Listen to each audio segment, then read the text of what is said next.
Seltzer Kings. Podcasts. I found a kid who swings a golf club like a dream. I'd like to try to qualify him for the U.S. Amateurs. Coming to Apple TV Plus. What's your name? I'm not into older guys, but I'm flattered. A new comedy series, Stick. I don't want to go on this trip. Your mouth's saying one thing, but those eyes are saying something else. From the home of Ted Lasso. This is your shot at redemption? This is your mulligan? Owen Wilson. This game takes and it takes. The game's finally giving me something back. Stick. You know Arnold Palmer? Iced tea, lemonade, mix it. I'm missing a nap for this. Streaming June 4th on Apple TV Plus.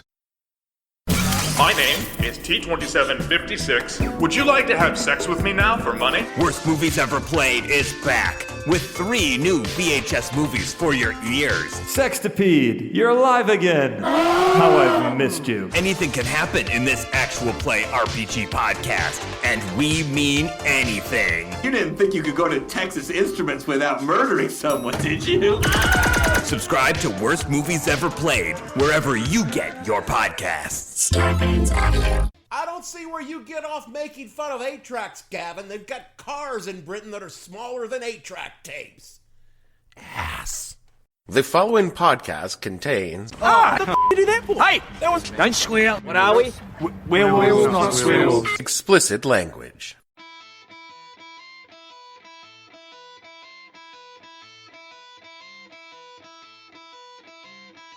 Hello and welcome to the podcast that asks a simple question. When your tape player makes a big kerchunk every 4 minutes, what the hell were you thinking? I'm your host, Dave Bledsoe, and this is episode number 364 of the Too Damn Cool to Buy the 8-Track Tapes edition of the show, where we talk about the worst media format ever created, the 8-Track Tape. Stay tuned. What the Hell Were You Thinking podcast is brought to you by the Weltron 2001 Spaceball Radio 8-Track Tape Player, the future of sound technology in a ball. The Weltron 2001 radio tape player has a unique, unmistakable profile that's the size and shape of a bowling ball with a spaceman-like face and carrying handle on the top. It's like an astronaut that plays your ABBA tapes. This space-age form factor provides all the style and none of the sound quality you've come to expect from American manufacturing. The Weltron 2001 Spaceball, the worst way to play the worst recording format ever invented. Radio Shack has a super half-price deal now on an 8-track car stereo tape player. Regularly $59.95, now just $29.95. You save $30 and get your choice of music wherever you drive. Put stereo 8-track players in 2 cars for the regular price of 1. Or buy 1 and have enough money left over for car speakers and your first tape. Get on the road to savings now with this sale-priced realistic 8-track car stereo tape player. Only at Radio Shack, a Tandy company. I've told you before how my parents bequeathed me the Griswold family truckster of sound engineering when I was about 13 or so. You think you hate it now, but wait till you drive it. I'm, of course, referring to the coffin-sized veneered monstrosity that was the console stereo system, because in the 1970s, everything sounded better with wood. Now, this console stereo had the basics, tuner, turntable, and standard for the time, the 8-track tape player. Also inside were a myriad of church music albums, those belonged to my dad, Elvis albums, those were my mom's, and a bunch of Disney Christmas albums, which I guess were technically for us kids, but I don't recall ever asking for them. And also inside was a small but eclectic collection of country music 8-track tapes, ranging from the Oak Ridge Boys, Elvira, Elvira, my heart's on fire for Elvira, to the Statler Brothers, galloping flowers on the wall, that don't bother me at all, to the downright risque vibes of the sexiest country band of them all, Alabama.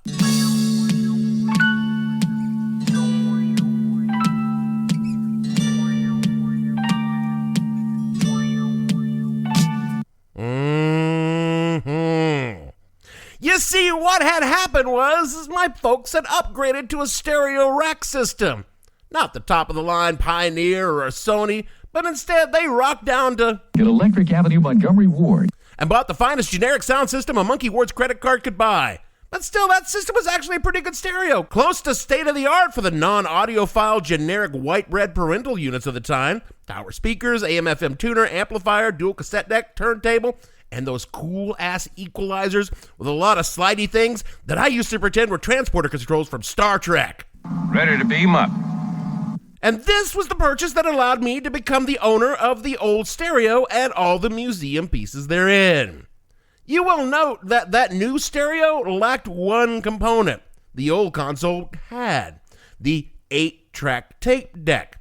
Indeed, that massive console stereo system was pretty much the only place that archaic and inefficient technology could be played anywhere around, which was kind of strange when you think about it because the two were probably not more than 10 years apart from each other, but in the 70s and 80s, that 10 years was way different technologically than today. I mean, back then, black and white televisions were still a thing, and color had been around for nearly 30 years. Not that I cared about the 8-track deck since I was 13 years old, and pretty much the only thing I used the entire stereo for was to listen to Dr. Demento on the radio.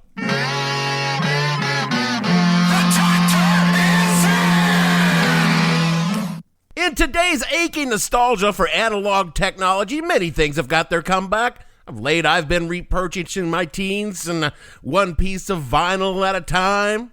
It's really sad, man. It's a sad existence. Fuck you, I got my Phil Collins vinyl, I'm doing great. Even the cassette tape is having a minor renaissance among the kind of people who enjoy shitty audio quality and spooling up spewed out magnetic tape with a number 2 pencil. But you will not find a lucrative secondhand market for the 8-track tape for one simple reason. They suck. Which is why they are largely forgotten by anyone who did not have a console stereo or a 65 Ford, making it just the kind of thing I could spend a half an hour telling you about.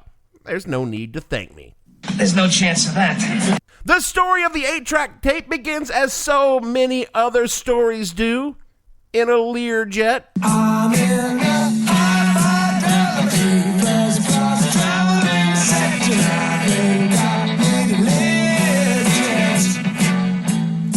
William Powell Lear, born in June of 1902 in Hannibal, Missouri, was a remarkable man, very much in the mold of other American inventors like Edison, though with far less electrocutions. Lear began at an early age teaching himself the latest tech craze sweeping the land, the wireless radio.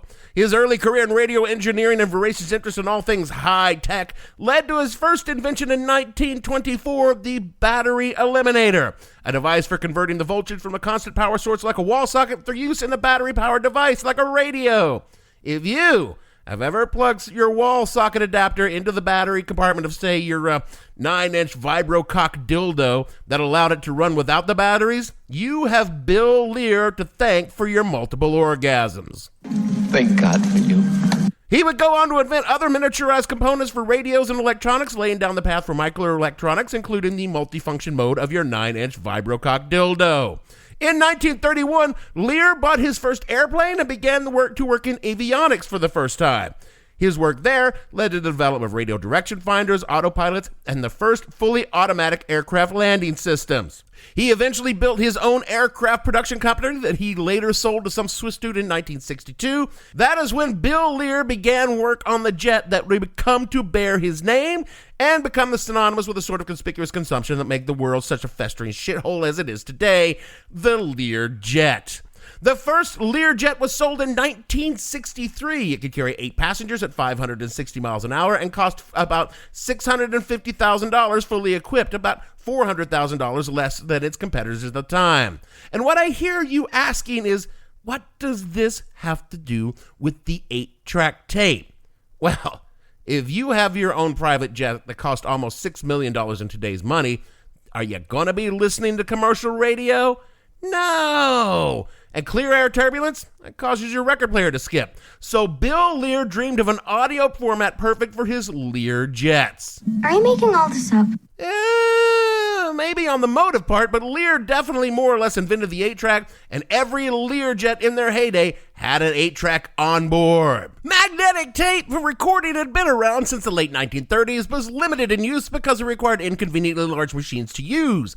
But in 1952, the Fidelipac or NAB cartridge, or just cart in us radio DJ engineers parlances, was invented. And it took the tape off the reel-to-reel and put it inside a plastic cartridge which could be plugged into a player, protecting the tape and simplifying its use. It was very popular in radio stations for its size, ease of use, and reliability, but it never really caught on as a commercial product, and it was because it was more expensive than vinyl and didn't have the ability to hold a whole lot of tape, meaning a full LP couldn't be put on one cart. Quick aside, cart technology was the de facto standard for radio play for well over 50 years and only phased out in the late 90s and early 2000s when digital storage and computer playback finally took over. In 1962, a cat by the name of Earl Madman Muntz, who was kind of the Crazy Eddie of his day. See Crazy Eddie now, his prices are insane. Was selling cars and electronics. There's something about a Muntz TV in oh so many ways. There's something about a Muntz TV that earns your lavish praise. And designing consumer electronics for sale in his stores. Now, Muntz knew about the Fidela packs and had the idea that they could be improved and put in automobiles. So he designed the Stereo 4-pack, a 4-track tape cartridge system, and licensed major albums from the studios. Muntz's cartridges... Oh, come on, man. Look, that was Muntz's joke, not mine, y'all. I'm low, but I'm not that low. But said cartridges became popular enough that Columbia Records would release full albums on the format, and quite the thing for rich jerk-offs to own. Frank Sinatra had one, which should tell you all you need to know about how expensive they were and the kind of people who bought them. Now, at the same time as Madman Muntz was releasing the 4-track, the compact cassette tape was invented. The format that would in just a few years doom the 4-track and its successor, the 8-track, which I promise I'm about to talk about in a minute. But I wanted you to know that if you're curious about the history of the cassette tape, you should check out episode 317 and 338 for that story. Now, Bill Lear, remember him? We've been talking about him this whole time, was tooling around in a car with Madman Muntz one sunny day in Southern California, probably out looking for poor people to hunt and kill for sport. Slander is spoken. In print, it's libel. I said probably. Anyway, their maybe murder mobile had one of Muntz's tape decks in it, and that gave Bill Lear an idea. Should I steal it? To which the answer in the business world is always yes. Lear took the idea from Muntz, adapted and improved it. I mean, not Bill Lear personally, but someone who worked for Bill Lear. Richard Krause, whose name is known, but I couldn't find anything else about the guy, which is the way of things when you work for a rich idea thief. Anyway, Krause was the dude who actually created the 8-track tape and player for Learjet in 1963. The 8-track tape itself was an improvement over the cartridge. According to Wikipedia quote, the major change was to incorporate a neoprene, rubber, and nylon pinch roller into the cartridge itself rather than to make the pinch roller part of the tape player. Reducing mechanical complexity, Lear also eliminated some of the internal parts of the each cartridge, such as the tape tensioning system and an interlock that prevented tape slippage. By doubling the number of tracks from 4 to 8, the length of any recording doubled to 80 minutes, unquote. What Lear ended up with was a continuous loop tape and tape player that could play full-length albums, which back then were getting longer every year, in a compact format that wouldn't skip and had good enough sound quality that you could sell it to the public. And it was in the marketing that Bill Lear excelled because his name was becoming associated with affluence and he had the ears of a lot of other rich douchebags around the country. And it was through these rich douchebags like him that he would turn the 8-track tape into the standard automotive must-have accessory for a decade and a half. Because you ain't heard Foghat, you've heard Foghat in a Ford Econoline van conversion with shag carpet and bucket seats.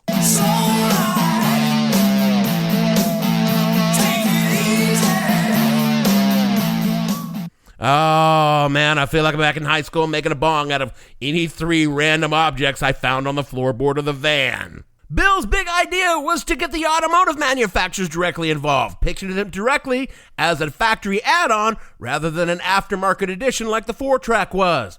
Ford Motor Company was the first by plunking their 8-tracks into 65 Mustangs, Thunderbirds, and Lincolns. And by 1967, every Ford model had an 8-track option, and pretty soon, all the other car makers did as well. From All Things Considered in 2011 by Stephen Becker, quote, the 8-track started to get attention in 1965. That's almost exactly when cassette tapes were introduced to the market. The difference is that 8-tracks were marketed to play music. Cassettes were pitched as at-home recording devices. When Ford Motor Company began to offer 8-track decks in its 1966 model cars, the format took off. It gave people mobility for their music collections, says Howard Kramer, the curatorial director of the Rock and Roll Hall of Fame in Cleveland. It allowed you to say, I'm going to go on a trip. I'm going to stop at the store, and I'm going to buy the new Beatles record and the new George Jones record. And oh, there's a compilation of stuff on this particular label. And to be able to listen to just what you want and not twist around the AM dial trying to find music, unquote. The New York Times wrote in 1976, quote, a consumer can spend as little as $30 or as much as $225 for a tape player alone, with the cost of speakers and installation pushing the total quite a bit higher. For factory-installed equipment on a new car, prices range from $75 to $375. Demand seems to be highest among the buyers of more expensive cars, with more costly equipment selling best, according to industry experts. For example, figures issued by Ward's Automotive Reports show that 70% of 1975 Continental Mark IVs were sold with tape equipment. The comparable total for Ford Pinto models was 13%, unquote. That same Times article went on to note that almost as soon as tape decks became common in cars, that most New York of crimes quickly arrived right on its heels. I'm real sorry someone broke in and stole your tape deck. Smashing your car window to steal your tape deck. By 1976, tape decks in cars, the legit ones, not the ones stolen out of them, generated over $500 million in sales in 1976 money. By the mid-70s, a car just wasn't a car unless it had an 8-track in the dash. Some of my earliest memories of cars being cool or of riding with my Uncle LB would tell me to pick out an 8-track off the ones on the boxes of them scattered around his 76 Monte Carlo, and us jamming to Frampton, cruising down the Highway 411 to the liquor store across the state line in Georgia, and then being warned in whispered tones to never tell anyone what we did. So you weren't molested? No, we just went to the liquor store, though he did have me sit on his lap and steer on the way back from the liquor store, but I'm pretty sure that was just to get out of a possible DUI charge if we got pulled over, because he never got a boner or anything. 8-tracks did break some technological barriers that vinyl and cassettes never really did. That wouldn't come easily again until digital audio some 20 years later, one of which was quadraphonic sound. If you had a Quad 8, man, you were cooler than cool, especially if you had one in your fuck van. Quadraphonic sound, a waterbed, and now a strobe light. Quad sound was basically an early version of surround sound in which the tracks made a kind of echo effect in your rear speakers, emulating a concert hall experience on your car stereo for a price, a hefty price. But still, a quad stereo in your home or car and a Quad 8 tape could give you a surround sound effect, though an awful lot of the effect really depended on how much weed you had smoked before you slapped in Pink Floyd's Atom Heart Mother. Even with all that, 8-track tapes fucking sucked. The biggest beef most people had with them was their ka-chunk. Every fucking time the song changed, the track made that sound, and it got really annoying really quick. Because you'd be getting your groove on the back of your fuck van, and just when Foghat's I Just Want to Make Love to You kicks over into trouble, the sound, the ka-chunk would just spoil the mood. And the track change sounds were just the tip of the iceberg when it come to the flaws of the 8-track. The biggest problem was inherent in the whole concept of the tape in the first place, going all the way back to the Fidelipac and Madman Muntz's 4-track cartridges, a flaw baked right into the idea of a continuous loop tape in the first place. The tapes only went in one direction. Maybe you love yourself like I love you. Oh. No, not the band One Direction. What I meant that it was unkind that we couldn't rewind. Meaning you, say, couldn't just listen to the song Bad Company on the album Bad Company by the band Bad Company over and over again by simply rewinding to the previous track. This is what you get for stealing jokes? Look, I didn't so much as steal that joke from last podcast on the left as more reworked it. That wasn't all of it. Someone by the name of Yeoman Lowbrow wrote a blog post. Yeah, I'm assuming it's a pseudonym too. On flashback.com in 2014, detailing all the shitty things about the 8-track tape. I'll condense it here for simplicity. Quote, the primary reason the 8-track became extinct was because it was an unreliable piece of shit.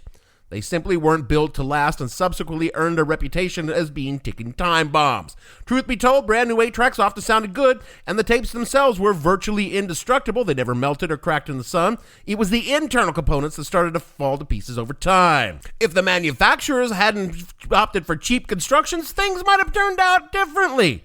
Owing to its problematic construction, the 8-track became notorious for becoming a tangled, wretched mess, usually in the best part of your favorite song. It was quite common for a single song on an album to fade out and fade back as it transitioned to a new track. There was no real outer decorative case, as with CDs and cassettes, just the cartridge. And so unlike the source of pride, which was your record collection, the filthy 8-track collection often became a thing of shame on the floorboard of your car. If the heads became even slightly misaligned, a very common occurrence, one track would bleed through into another track. Worst case scenario, 2 songs at equal pitch playing at the same time. Best case, a faint background of an altogether different track. Either way, it was a thoroughly miserable listening experience, unquote. Combine that with the rise of cassette tapes, which were much cheaper, and with the first twinges of piracy coming along. Oh yeah, you could record 8-tracks, but the recorders were just ridiculously expensive. And 8-tracks had effectively a decade and a half of popularity before they were consigned to the console stereos of teenage boys' bedrooms. In 1978, it was the high watermark of 8-track tape sales, and they were gone from music stores by 1983, though they hung out at Columbia House record clubs as loss leaders until late as 1988. Oh, who was buying them is a mystery to me. I mean, when I put my aftermarket stereo in my 79 Toyota Celica in 1988, it was a cassette player hidden inside the glove box because I didn't want somebody to break my window and steal my cool-ass stereo system. I wrecked that car and abandoned it about 6 months later. I'm not good with cars. Or women. 8-tracks hung around in various forms for a few years into the CD years. They were great for the first-generation karaoke machines. Daisuke Inoue used them in 1971 in his early machines, and they hung around till well into the 80s, mostly in Japan. Damn, I need to do a full series on the rise of karaoke. Maybe I'll even sing a little bit for you. Actually, I would prefer if you didn't. The Omni Entertainment System from Milton Bradley. I think we had one of those. They used the 8-tracks as game cartridges, which included the first electronic version of the Jeopardy home game. But that, too, was gone well before CDs became common for consumer buyers, and 8-tracks were consigned literally to the garbage bins of history. And while, yes, there is a very small second-hand market for 8-tracks these days, most people didn't bother to keep them like they did their vinyl or even cassettes because at the time, they were widely regarded as garbage as early as their Reagan inauguration, which is ironic because Reagan brought back so much trash and gave it a second shot at life. You just can't help yourself, can you? Nope. Always going to take a cheap shot at that asshole whenever I get the chance. As for Bill Lear, the 8-track was pretty much his last big thing. He sold Learjet in '67 after some unspecified financial issues. Probably the rising cost of hunting, killing poor people for sport. Dude! I said probably. And his later life inventions never really, took off. Really, Dave? His last dream invention was, I shit you not, a steam-powered automobile using a secret fluid that he called lyrium. What? It's a form of LSD. Well, no, it was probably some kind of Freon thing, and the project never came together, probably because Bill was on LSD when he thought of a steam-powered car. And Lear died in 1978. Side note, one of Bill's kids, John Lear, and I'm going to quote here from Wikipedia just because it's easy, quote, in 1987, John Lear released a press statement claiming that the U.S. government has close contacts with extraterrestrials and were secretly promoting films like E.T. the Extraterrestrial and Close Encounters of the Third Kind to influence the public to see extraterrestrials as space brothers. And in 1988, Lear authored the UFO Cover-Up, a short document in which Lear spun a tale involving a secret government committee, Majestic 12, making a treaty with the gray aliens, only to later realize they've been deceived by said aliens, unquote. Rich people.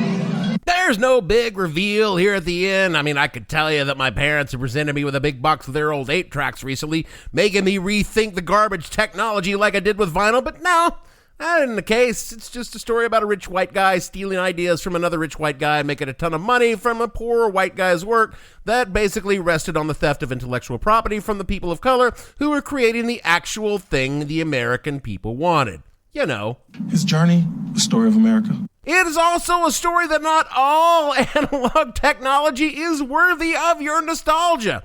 There's a good argument to be made that vinyl records do have a richer sound. The tangible experience of playing them can bring back many memories of your younger days, de-seating your pot on the covers or using the gatefold of a double LP to assist in your joint rolling. And cassettes can bring back the joy you felt making mixtapes for your friends, or the sadness you felt for making a mixtape for the person you were crushing on but were way too shy to tell them. But 8-tracks lack any of those charms. They were just cheap hunks of plastic that broke too easily, sounded terrible, and took up more space than they were worth. And while that probably makes them the ultimate American consumer product, but as a musical experience, they will always be just as they hit the trash can of history. Still getting around to that fix on your car?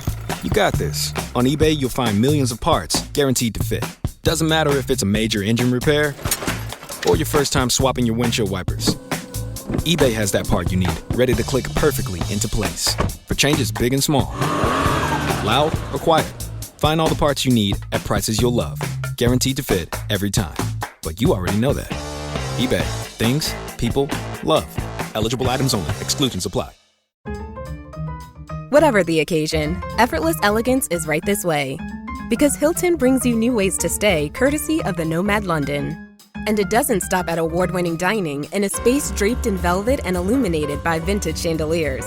No, this day goes beyond with unparalleled personalized service and attentive hospitality. Oh, and did we mention the Nomad London can be booked using your Hilton Honors points at Hilton.com?